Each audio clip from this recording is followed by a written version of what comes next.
Alors il y a des négociations à ce moment-là. Alors les négociations se structurent. Transmettre un talkie-walkie par la fenêtre, et là ça va durer pas mal de temps. Je vais t'envoyer quelqu'un avec un talkie, il va te le jeter par la fenêtre. Et pour nous prouver ta bonne volonté, tu vas nous balancer une de tes armes en échange. T'as bien compris ? Il est hyper bavard. C'est lui qui raconte ces deux voitures qu'il a.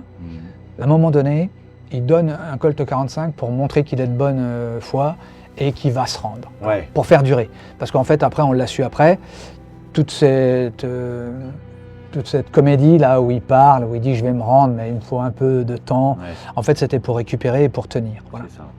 Depuis ce matin, quand je vous ai demandé du temps, c'était surtout pour reprendre l'énergie parce que j'avais pas dormi et j'étais très fatigué.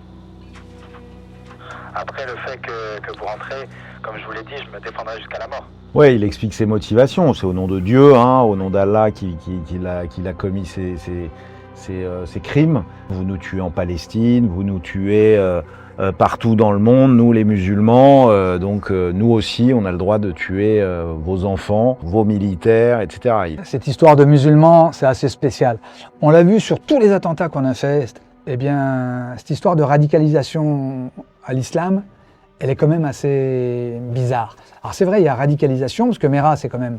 Depuis le CP, il est non maîtrisable par le système scolaire. Donc, et ensuite, jusqu'à la majorité, il cumule des vols, des violences, il conduit aussi, on se demande s'il n'a pas conduit un peu pour le grand banditisme.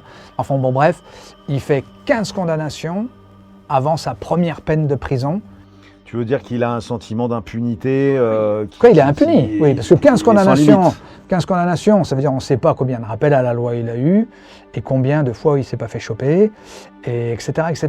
Donc il est impuni, et quand il fait sa première peine de prison... Et c'est là qu'il aura été radicalisé. Et donc c'est là que je veux revenir sur ce mot radicalisé. Tous ces gens dont je te parle là, c'est pas de la vraie radicalisation. C'est-à-dire que chez eux, on a trouvé, chez la majorité d'entre eux, hein, on a trouvé des bouquins sur...